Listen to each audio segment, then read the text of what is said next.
Ons lees vanoggend uit Romeine hoofstuk 12 vanaf vers 1 en 2. Dit is dan net na die 4 evangelies wat Matteus, Markus, Lukas, Johannes, Handelinge en dan Romeine. En net so 2 versies lees, dat julle ook in agterkom. Dit is nie so baie om te onthou nie.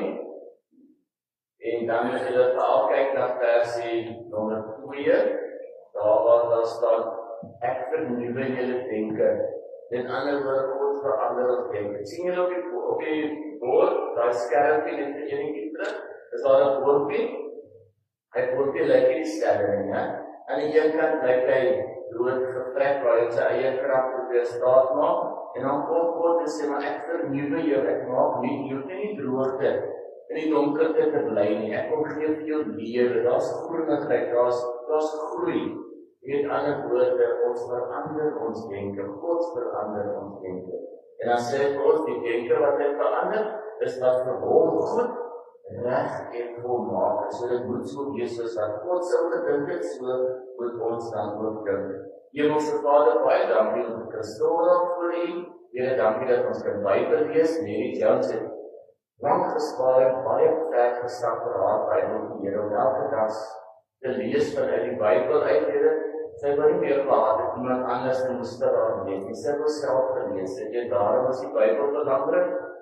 Mag dit dan ook so werk, dat ons miskien daarom dink om Bybelskerk te bring. Dat ek self ook in my eie Bybel kan lees en kan hoor en kan sien wat ek vir my sê vanuit my eie Bybel wat ek vashou. Of ek dit as geskenk gekry het, of ek gespaar het daarvoor, of ek dit gekoop het, Here, dankie dat U my kan seën met die Bybel. Mag die Bybel, U woord, dan saam met my gaan, ook in fisiese vorm, Ou Testament, Nuwe Testament, hardekopie, langs my, aan my sy en op my spoor. Dankie vir daardie voorreg in Jesus naam.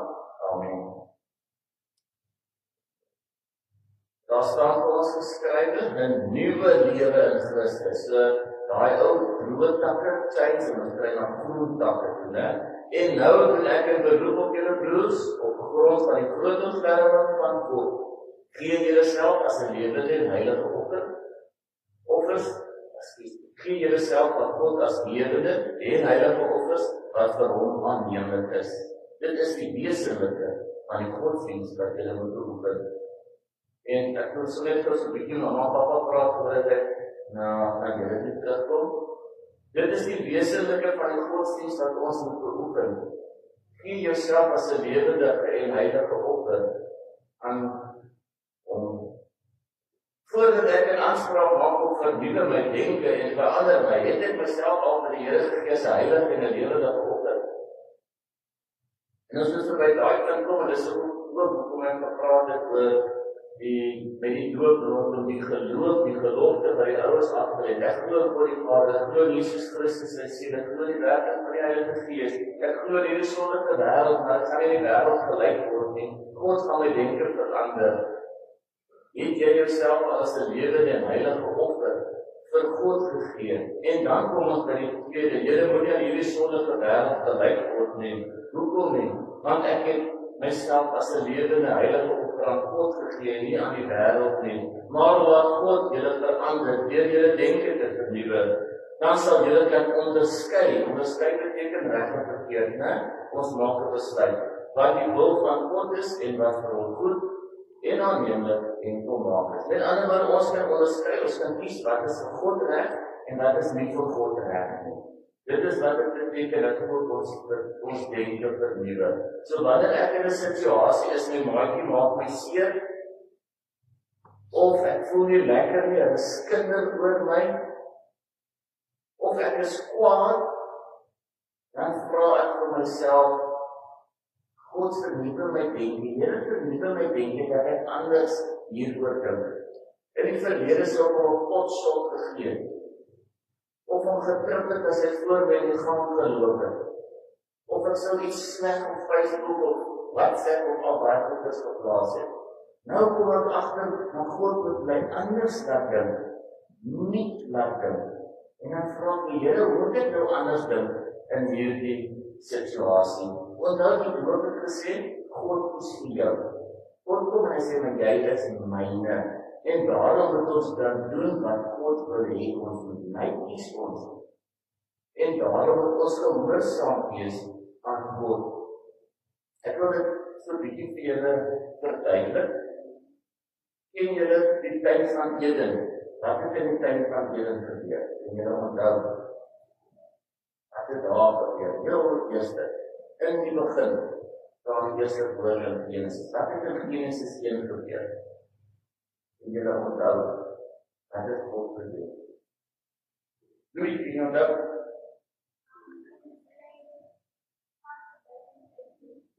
Dis die verbond wat hy met Abraham gesluit het, jy is 100%, dis dat in Genesis gebeur het. Nou voordat hy vastgebind het, hy verbond gesluit het, so paar hoofstukke lees word, dat jy daai antwoord gegee, het iets anders gebeur. Die aarde was donker, is moes en neergeleid, wat het God gemaak? Hy het die skepping gemaak, né? Al die diertjies, al die voeltjies, en toe op die 6de dag, wat het op die 6de dag gemaak? Weet jy dit? Wie onthou? Hy het ons as mens gemaak, saam met al die voeltjies. Met ander diertjies. So met ander woorde, die Bybel sê God het ons in sy beeld gemaak.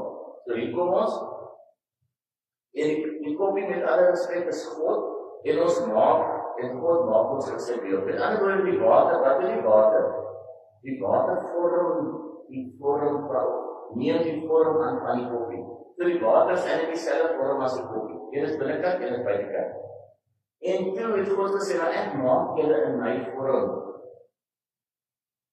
En toe kom Adam en Eva. En toe doen hulle sonde. Wat is sonde hulle toe gedoen?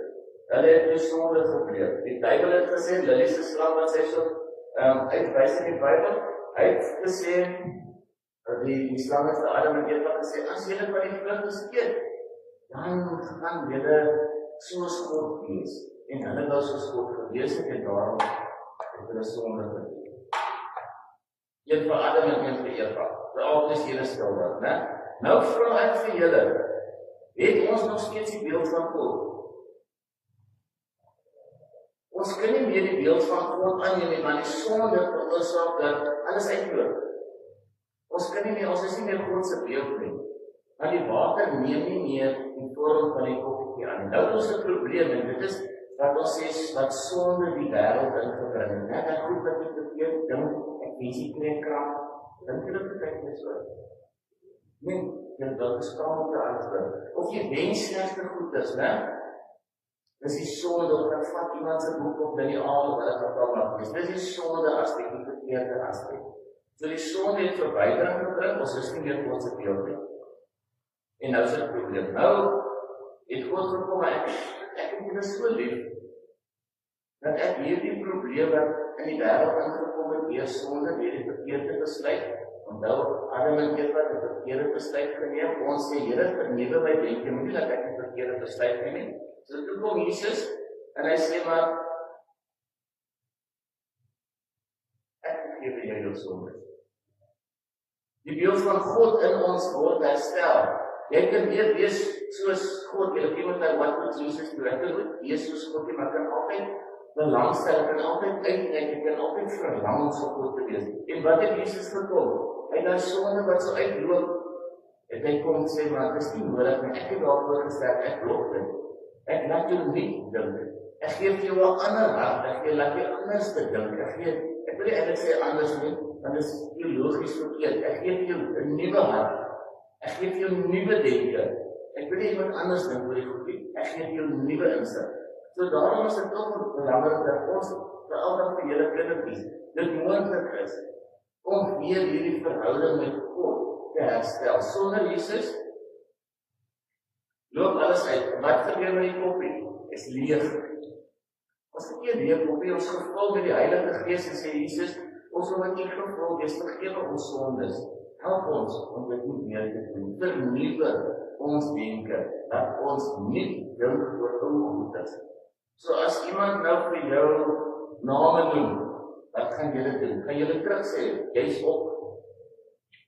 Julle, jy het op 'n krom neus, jou voete stink. Gaan julle dit ook vir hulle sê, of gaan julle nie dink?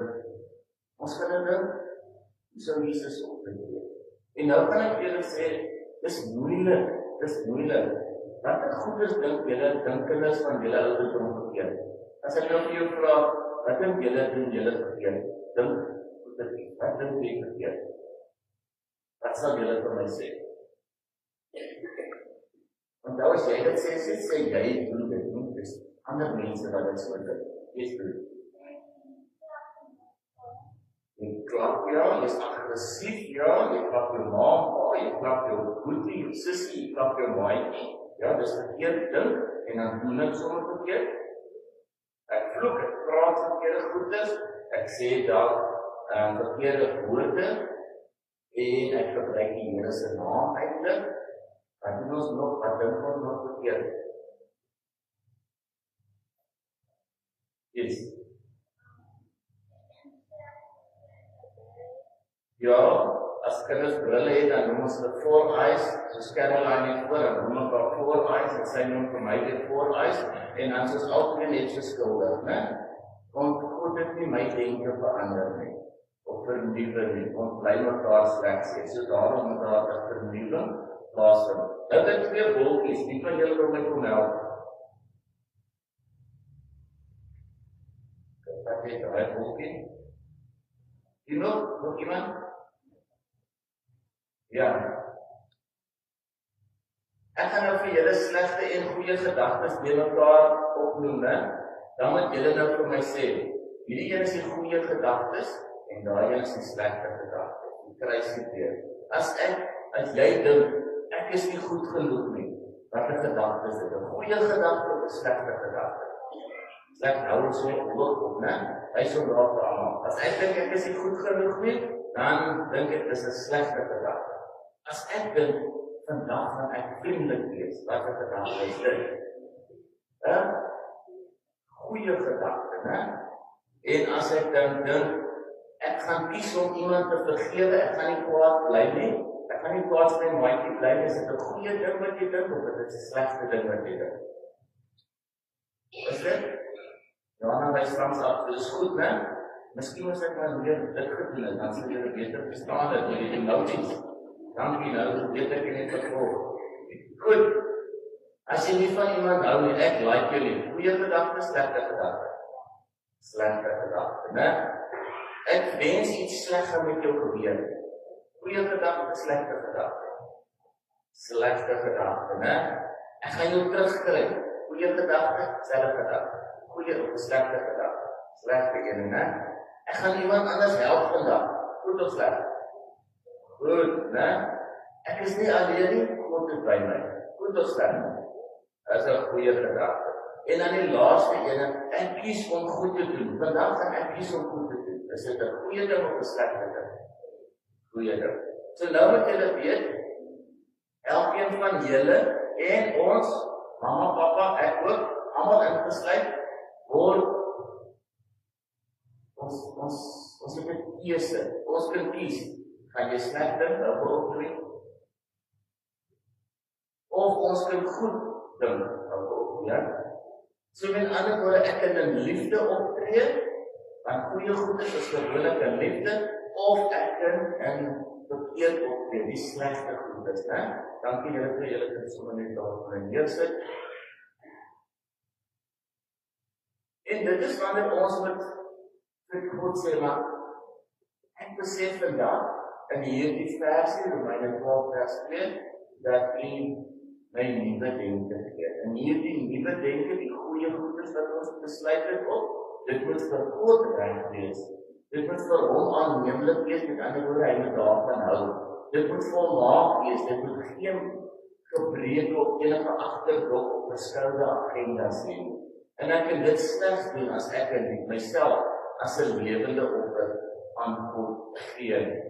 Wanneer ons dan kwaad raak of iemand ons seer maak, dan moet ons vir God vra, help my om anders te dink. Help my om anders te dink. Dis wat hierdie gedeeltes is, baie goedetjies hieroor praat, en net vassteek by die denke. Dit wat hier in jou kop aangaan, jy dink hier, né? Waar's die probleem? Hier. Met ander woorde, ons dink hier vernuwing, verandering vind hier plaas. Here, help my om anders te dink. En nou moet julle gou saamwerk vir my, dan maak ek klaar met die kindergedeelte. op hierdie diens. Julle moet onthou, Here, help my om anders te dink. En dan gaan ek tot by 3 tel, 1, 2, 3. Dan moet julle hardop vir my sê, dat ons almal kan hoor, dit is julle geloofsbelijdenis, soos wat die mamma en papa iets gesê het, dat hulle glo in God en in Jesus en in die Heilige Gees, gaan julle nou sê, maar ek wil hê, die Here moet my anders laat dink. Is dit reg so? So julle sinnetjie is, Here, laat of Here, help my anders dink. Weet julle daai sinnetjie? Kan julle hom onthou? Okay. So dan, dis nie net julle wat dit eintlik moet sê nie. Baie van ons groter mense, volwassenes, mamma en papa, wat ook moet sê, Here, help my om anders te dink. Die anders beteken dan vernuwing, net om vir julle makliker te maak om te verstaan. As julle reg kan ek maar tel, het julle die sinnetjie, Here, help my om anders te dink, dis wat julle hardop moet sê, hè? 1, 2, 3. Here, help my om anders te dink. Daar sê, ons moet nie meer dink soos Adam en Eva nie, soos dink soos Adam en Eva, en ons vader in ons koppietjie steek, né? En loop alles uit, en ons het nie die vorm na die beeld van God geskape nie. Ons moet anders dink as Adam en Eva. Kom ons kies om Jesus as ons koppie te hê, om daardie sonde wat so uitloop, te stop, te keer, deur sy bloed, en maak ons dan opnuut die vorm van God aanneem, soos wat hy bedoel het, toe hy ons gemaak het. Amen. Here Jesus, dankie dat U ons lief het, dankie dat U ons help om nuut te dink. Wees met Baba Henry en ons kinders vandag hier, al ons ouers en almal hier saam. Amen. En jy nog die sinnetjie onthou? Wat is die sinnetjie? Here, help my om anders te dink. En dan moet julle vir mamma en papa sê, as gesin moet julle ook na mekaar toe gaan en sê, ons as gesin moet anders dink oor hoe ons met mekaar praat, hoe ons dinge doen en hoe ons dalk stilte tyd en Bybels leer. Is dit reg so? Here, help my